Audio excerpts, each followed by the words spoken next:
할렐루야. 7월 마지막 주가 되었습니다. 아주 여러분들 이 시애틀에도 더워졌습니다.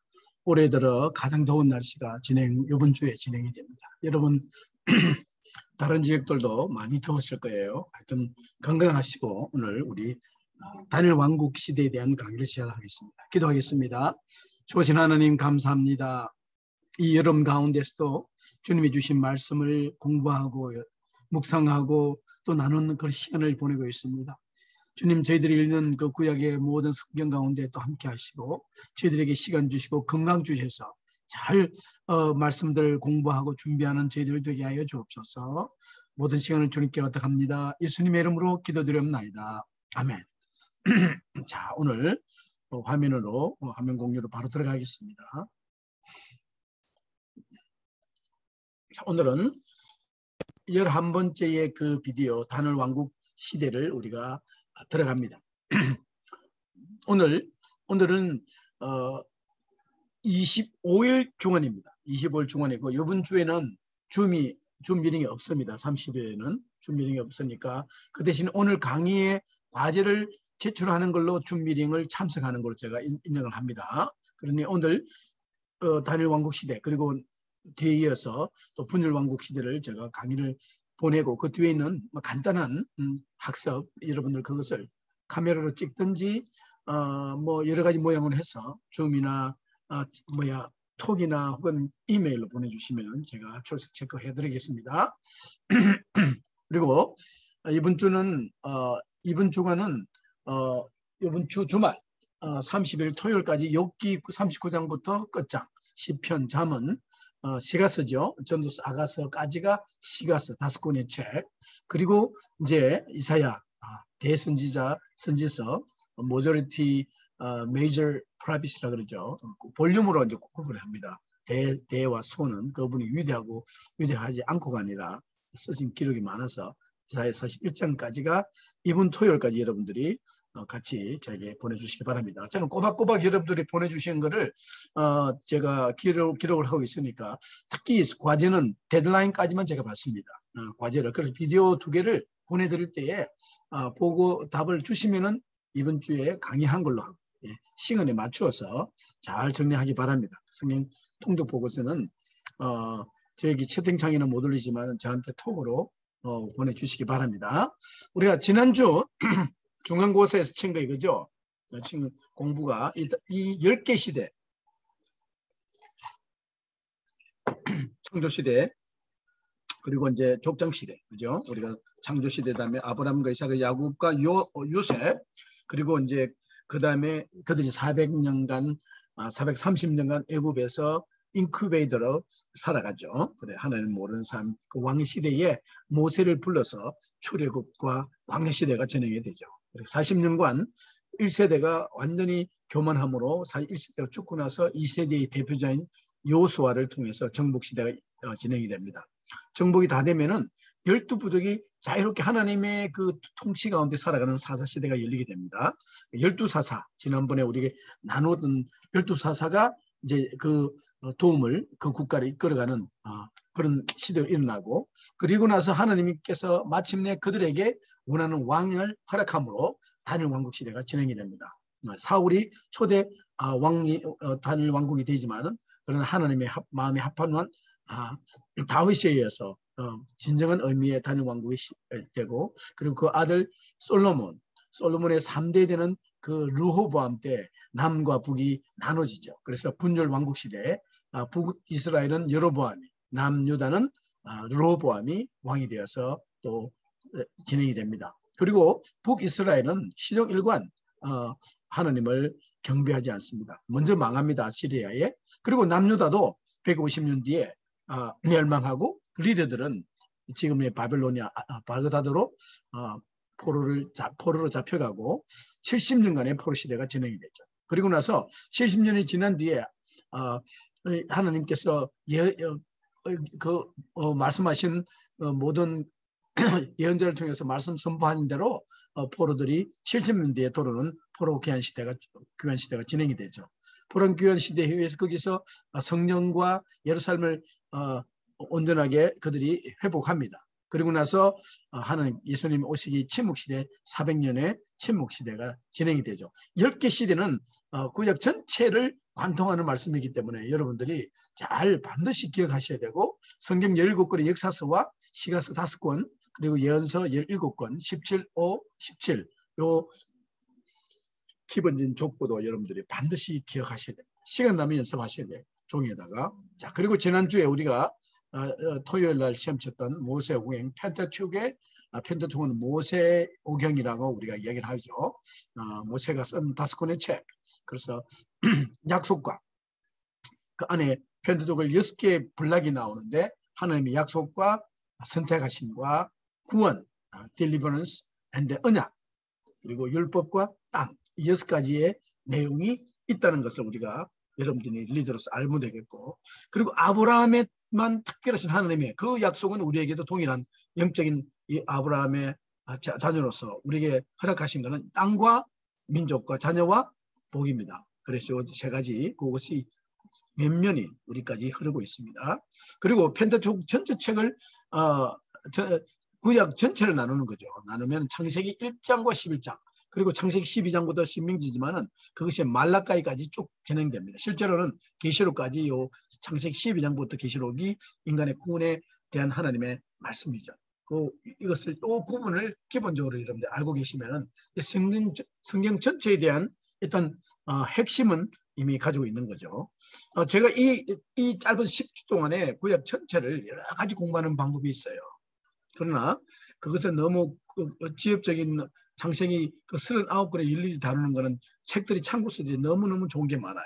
그래서 여러분들이 그걸 보시면은 저한테 있는 것도 지금 구약개론 지난번에 소개한 그 책들 예를 들어서 제가 여기 있는 책들을 한번 보세요. 여기 내 책상 옆에 있는 책만 해도 지금 여러 최신 구약개론 여기 있죠. 이런 책들이 레퍼런스가 될 수 있어요. 그리고 이제 여기 이런 책들 여기는 주석서 같이 설명한 이런 브루그만의 유명한 이 구약이죠. 구약개론. 그 다음에 이런 책도 있습니다. 여기는 앤드류 힐이 한 그 여기 토론별로 질문, 질의 이런 게 잘 돼 있는 이런 책들이 있으니까 그런 책들은 여러분들이 시간 나면은 처음 실라버스에 있는 내용대로 여러분들이 참고로 앞으로 책을 구입하셔야 돼요. 여러분들이 핸드폰만 가지고 공부하시면 아주 이상한 그 모습이 정말 안타깝습니다. 책은 레퍼런스로 가지시고 또 제가 또 서구에 보니까 이런 책도 있더라고요. 제 서구에 Old Testament Explorer 구약 탐험 이런 책. 이 전부 다 한글이잖아요. 그죠? 한글이 디모데에서 나온 책인데 찰스 다이얼 이거는 제가 추천하지 않는데 제가 찾았어요. 보니까 이것도 나름대로의 그 플랜을 가지고 잘 됐는데 각 39권의 그 책들을 잘 설명을 하고 있어요. 그래서 좀 재밌게 기록한 신앙 중심의 이런 책들이 있다는 걸 여러분들이 아시고 여러분들 참고서를 좋은 참고서를 더 필요한 부분을 제가 설명을 했으니까 보시고 필요한 만큼 필요할 때 좋은 레퍼런스는 공유하시 함께 여러분들이 지내기를 바랍니다. 단일왕국 시대로 다시 돌아갑니다. 자, 오늘 이 단일왕국 시대의 그 교과서 나온 내용이죠. 요즘 젊은 사람들에게 유행되고 있는 스포츠 가운데 행글라이딩, 요즘이 아니죠. 한참 됐죠. 저는 오랜 옛날부터 푸른 하늘을 날고자 하는 많은 시도가 있어 왔습니다. 아마도 창궁을 거침없이 날아다니는 새들이 무척 부러웠던가 봅니다. 그러나 모든 사람들은 무엇인가의 도움 없이는 하늘 근처에도 갈 수 없는 제한성을 가지고 있죠. 결국 인간은 하나님에 의해 완벽하게 지어졌지만 그것이 모든 것으로부터의 완전한 자유를 의미하지는 않습니다. 자유를 누리려면 거기에는 최소한의 속박을 인정해야 합니다. 즉 하늘을 날아볼 수 있는 자유를 누리기 위해서는 무겁고 거치장스러운 행글라이드를 짊어져야 하죠. 한 예로 우리가 식사의 절제로부터 자유한다면 성인병과 비만의 속박에 매이게 되고 항상 긴장 가운데 절제의 노예가 되면 성인병과 비만으로부터는 자유롭게 됩니다. 우리는 많은 음식을 즐기는 것과 성인병 모두로부터 자유로워질 수는 없는 것입니다. 아마도 하나님께서 이런 완전한 자유는 허락하지 않으신 것 같습니다. 그다음 보면은 한평생 사는 동안 우리는 많은 순간을 만나게 되고 그때마다 가장 지혜롭다고 판단되는 선택을 하게 되는데 그 선택에는 피할 수 없는 대가가 있기 마련입니다. 책임과 그 자유라는 것, 자유는 책임이 반드시 동반된다는 걸 말씀하시는 거죠. 이스라엘 민족은 완전한 자유를 기대하며 하나님께 왕을 요구했습니다. 자기들을 잘 살 수 있도록 인도해 주면서 절대로 억압하지 않는 그런 꿈속의 왕을 말합니다. 자기가 원한 대로 살자니 절제가 안 돼 엉망이고 그래서 누군가의 통치를 원하지만 그로부터 구속받기는 싫은 그런 상황이 있죠. 그래서 하나님께서는 그들이 원하는 왕으로부터 당할 속박을 자세히 이야기해 주셨으나 그들은 막무가내였습니다. 사랑이 뭐길래? 하나님은 할 수 없이 허락하셨습니다. 그 결과 왕국 시대는 수많은 일진일퇴를 거듭하는 매우 혼란한 시기였습니다. 의로운 왕의 치하에서는 그래도 나라가 번영했으나 불의한 왕이 왕권을 획득했을 때는 나라가 비틀거렸습니다. 완전하신 하나님 대신에 불완전한 인간을 왕으로 세운 데서 오는 당연한 현상입니다. 마침내 왕국은 왕들의 불의로 인하여 분열되고 왕들의 범죄로 인하여 망하게 됩니다. 자, 이 전체 다니엘 왕국 시대에 저희들이 공부하는 이 내용은 전체를 그림을 우리가 완전 가장 기본적인 것을 우리가 꼭 숙지를 해야 되고 암기를 해야 되기를 바랍니다. 그리고 거기 있는 내용 줄거리를 반드시 이해해야 여러분들이 성경을 보는 확실한 그 핵심을 바로 보게 되죠. 다니엘 왕국 시대 사울과 다윗과 솔로몬의 그 세 왕의 시대의 줄거리는 이렇습니다. 하나님의 마지못한 허락하에 그들이 계속 하나님에게 왕을 달라고 그랬어요. 주변을 보니까 똑같이 다른 나라처럼 우리가 다른 사람들 의식하는 것처럼 하나님의 마지못한 허락하에 주변 국가처럼 이스라엘도 왕정 체제로 넘어갔는데 하나님의 마음에 합한 왕 다윗에 의해 국가가 번성하나 솔로몬의 우상 숭배로 분열의 위기에 봉착한다. 그것이 다니엘 왕국의 줄거리입니다. 마지못한 허락하에 왕이 왕정 체제로 흘러갔다는 말은 사울 왕을 이야기합니다. 너무 베냐민 지파에 너무나 준수하고 키가 큰 잘생긴 그 사울을 택했는데 교만하지 않습니까? 순종하지 않습니다. 그러나 하나님의 마음이 합한 왕 다윗이 왕이 되면서 이제 그 예배가 회복되고 국가가 번성하게 되죠. 그러나 솔로몬이 외국 이웃 나라들과의 그 왕들과 혼인 정책을 통해서 평화는 가져왔지만 평화의 왕이라는 뜻이잖아요. 이름이. 그러나 그들이 여왕들이 가져온 우상들로 인해서 예루살렘은 우상 숭배의 나라가 되어버리죠. 그러면서 자인의 분열이 되는 겁니다. 우리의 모든 삶의 문제는 영적 분열로 시작되는 거죠. 자, 봅시다.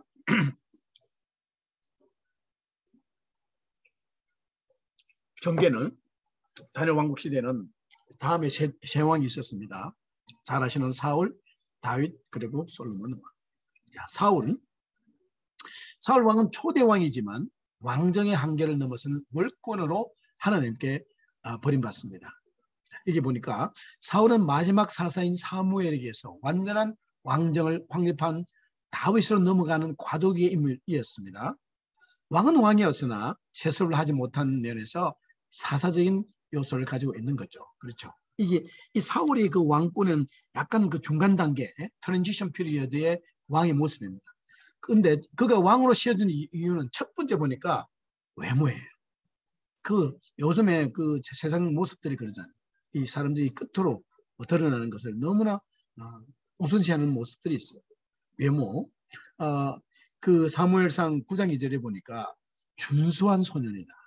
이스라엘 자손 중에 그보다 더 준수한 자가 없고 아마 우리 한국에서 대표적인 탤런트나 영화배우나 이런 사람들 중에서 잘생긴 사람 있잖아요. 그런 사람보다도 더 잘생긴 것 같아요. 키는 모든 백성보다 어깨 위는 더하더라. 그래서 보니까 왕을 뽑으라 하니까 자기들이 뽑은 왕은 그 외모 중심주의가 되는 거예요. 그런데 그리고 그뿐 아니라 외모도 좋은데 그거 보니까 겸손이라는 게 있는 거예요. 겸손이라는 게. 네. 아주 내가 이렇게 음? 이렇게 9장 21절에 이렇게 말하잖아요. 사무엘상 9장 21절에 나의 가족은 베냐민 지파라. 지파 모든 가족 중에 가장 미약하지 아니하리까. 그 베냐민 지파의 땅이 조그마하잖아요. 그 땅에서 자라난 뭐든지 땅이나 그 국가의 파워도 그 지경으로 또 따지는 거니까 옛날이나 지금이나. 그래서 그가 사람들이 그를 지목했을 때 뭐 내 얼굴 보고 했겠지만 내 몸 보고 했겠지만 우리 가족이 형편없어요. 그걸 보고 됐다. 그들은 뽑은 거죠.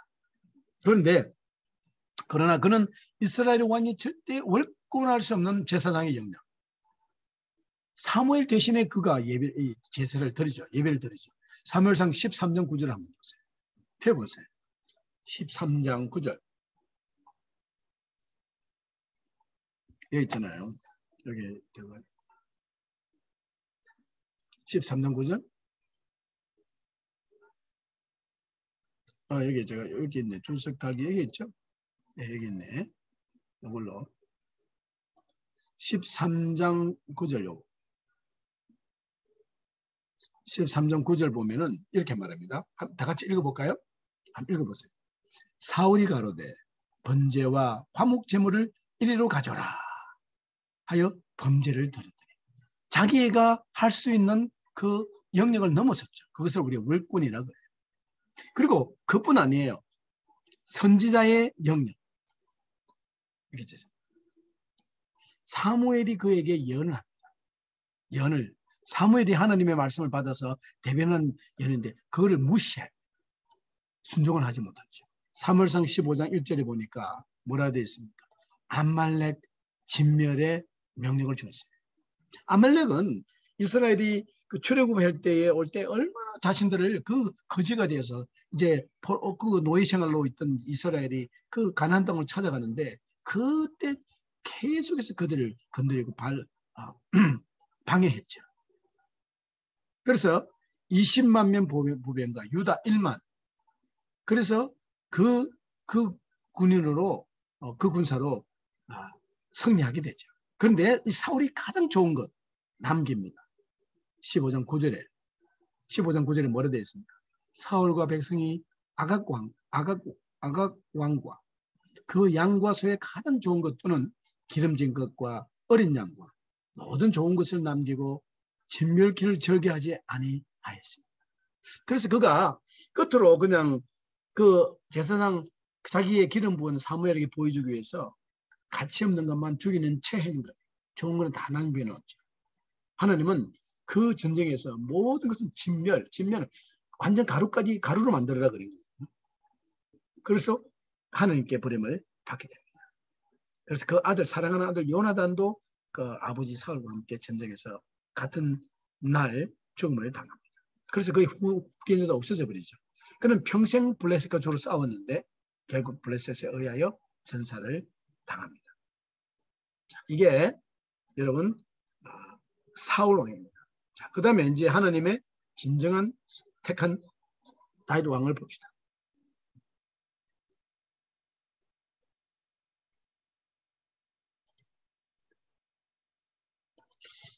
영적인 부분과 영적인 부분 그리고 정치적인 부분 있어서 밸런스가 있어요. 밸런스. 자, 사무엘 15장부터 사무엘상 15장부터 사무엘 24장까지가 다윗 왕의 기록입니다. 이 다윗 왕은 균형 잡힌 사람이었어요. 우선 지, 정, 의 이 세 가지 측면에서 균형 있는 사람으로서 골리앗을 죽인 장군이면서 정치가입니다. 동시에 시를 노래할 수 있는 사람이었죠. 아주 군인이면서도 음악가고 그리고 또 폴리티션이었어요.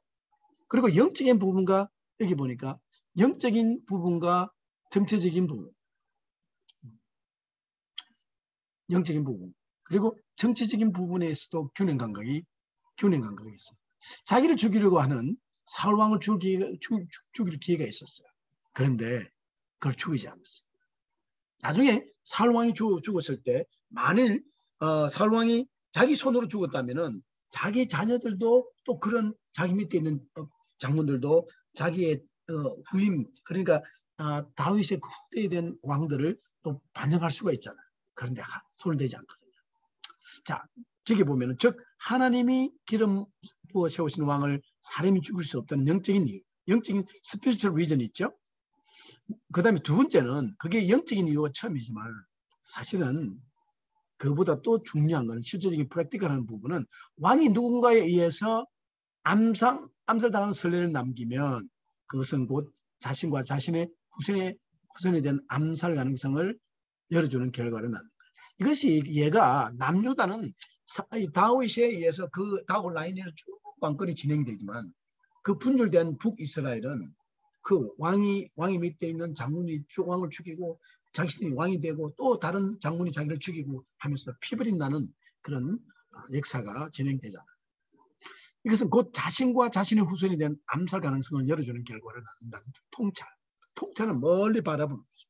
그리고 사울 왕을 자기가 죽였으면 이스라엘 전체를 품을 수 없다는 정치적 판단에서 나온 것이다.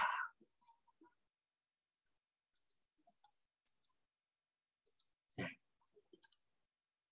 다윗 왕은 이스라엘 참담 통치는 영적인 권위 속에서만 가능하다는 것을 알고 있는 사람.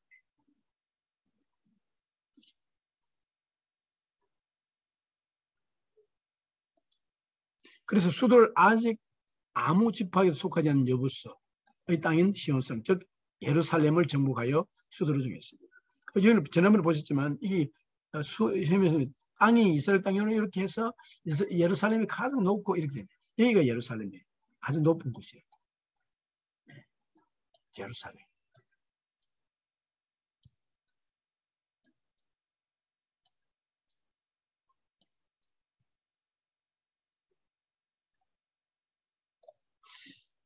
바세바 사건 등 몇 가지 흠이 있는 사람이었으나 하나님과의 관계를 마지막까지 흐트리지 않고 나아갔던 사람 다윗은 하나님 마음이 합한 사람이었다. 자, 그렇고 그다음에 그 마지막 사도행전 13장 22절을 보면 이렇게 말합니다. 내가 이새의 아들 다윗을 만나니 내 마음에 합한 사람이라 내 뜻을 다 이루게 하리라. 이렇게 고백이 나옵니다. 마음에 합한 사람. 자, 이것을 여러분들 기억하시기 바랍니다. 자, 그리고 솔로몬.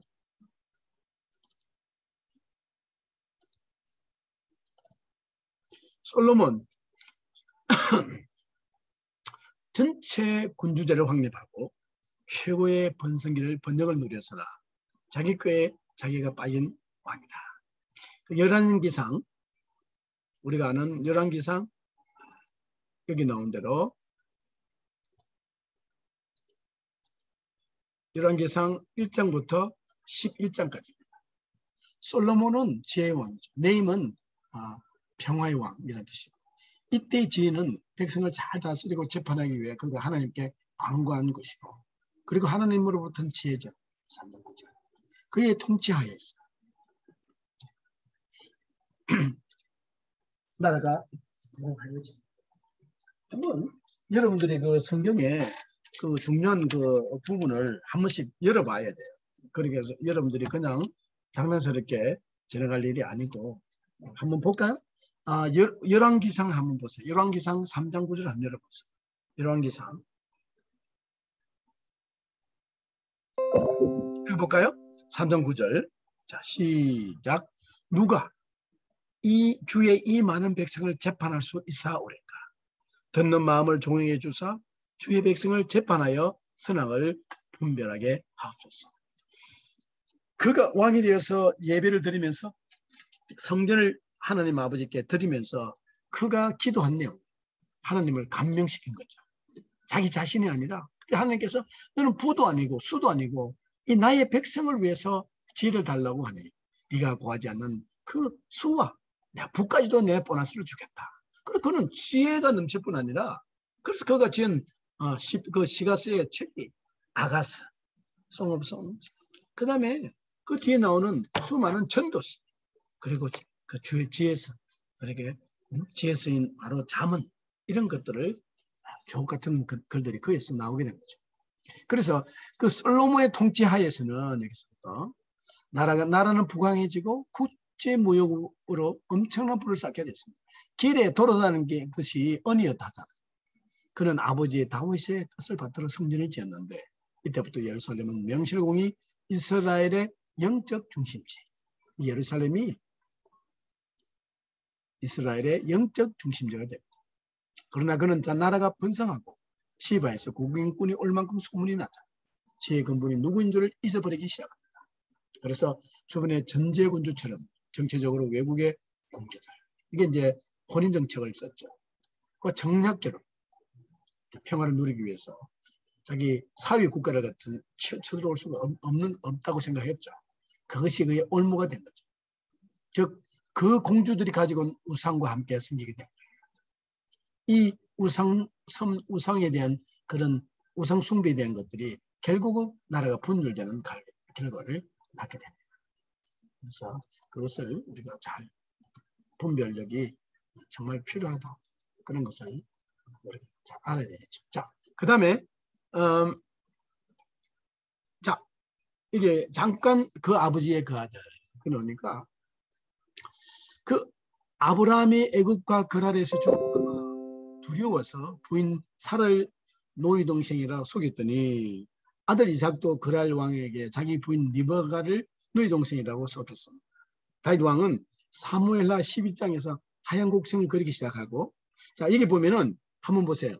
그 아브라함과 사라는 창세기 12장 12절에 그 12장 12, 12, 12예요. 아브라함은 사라가 그 애굽에 갔을 때 거짓을 하죠. 그 다음에 이삭도 똑같아. 그 아들 이삭도 레베카가 아내인데 창세기 26장 7절에 또 거짓말을 합니다. 그랄 왕에게. 그 블레셋 왕 아비멜렉 족속이에요. 그 다음에 다윗 왕, 여기 보니까 그 아들 솔로몬, 그리고 이제 보니까 바세와와 우리야, 이 문제가 다윗에게 가장 크나큰 하얀 곡선의 시작이죠. 그리고 그 바시바 자기 우리아의 아내 바시바를 범하게 되고 그의 충신 우리아를 전쟁에서 죽게 하잖아요. 그 아들 솔로몬은 왕상 11절, 열왕기상 11장에서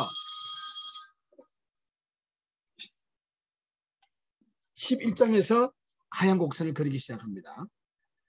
물론 두 사람 모두 여자가 그 원인입니다. 그래서 여자가 문제가 되는 것은, 그래서 우리가 부전자전, 피는 물보다 전하다가 그런 게 아니고요. 이거를 여기 보니까 한국말로는 이게 그렇게 말해서는 안 맞는 것 같아요. 제가 아무리 봐도 이거를 한결나게 이게 아니라 부, 전, 자, 전. 이 아버지가 아버지 거에 있어서 우리가 전하는 거예요.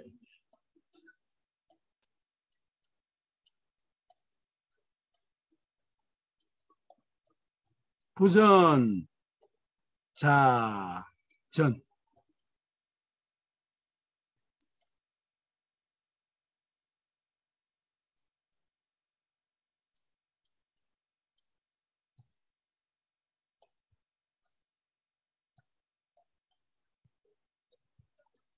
자, 전자가 좀 이상하게 써졌는데 아버지의 그 아들이란 말이에요.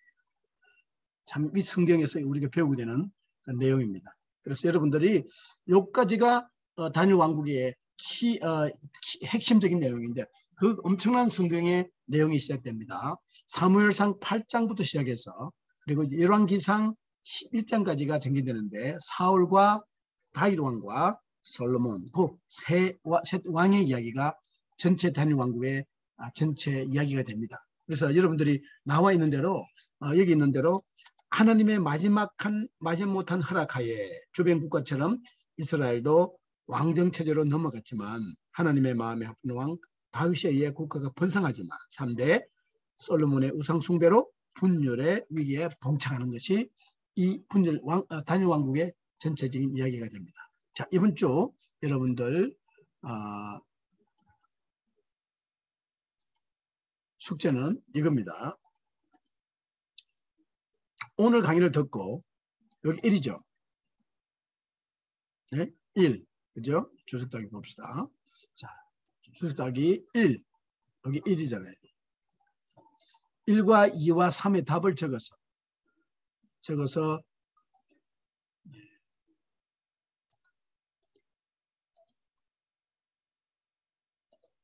사진이죠. 사진이 아니라. 사진을 이메일이나 카톡으로 보내주기 바랍니다. 자, 이거 보내주면은 이번 주 출석 처리가 됩니다. 10점이에요. 이번 주 토요일이죠. 토요일. 이번 주 토요일까지 마감이니까 여러분들 요것과 그다음에 두 번째는 이거예요. 여러분들 노트에 교재에 50페이지죠. 50페이지 있는 거. 앞에 내용을 한문대로 리뷰하셔야 돼요. 그 다음에 세 번째는 또 이 가장 중요한 4-5가지의 이 나라들의 그 위치. 여러분들 요거를 자, 이건 한번 적으시면 되겠죠. 찍어서 저에게 보내시면 됩니다. 그것이 이번 주의 첫 번째 강좌가 됩니다. 자, 여러분 오늘 지금은 첫 번째 이번 주 2개 중에서 하나 먼저 것 단일 왕국 시대에 대한 강의를 제가 마칩니다.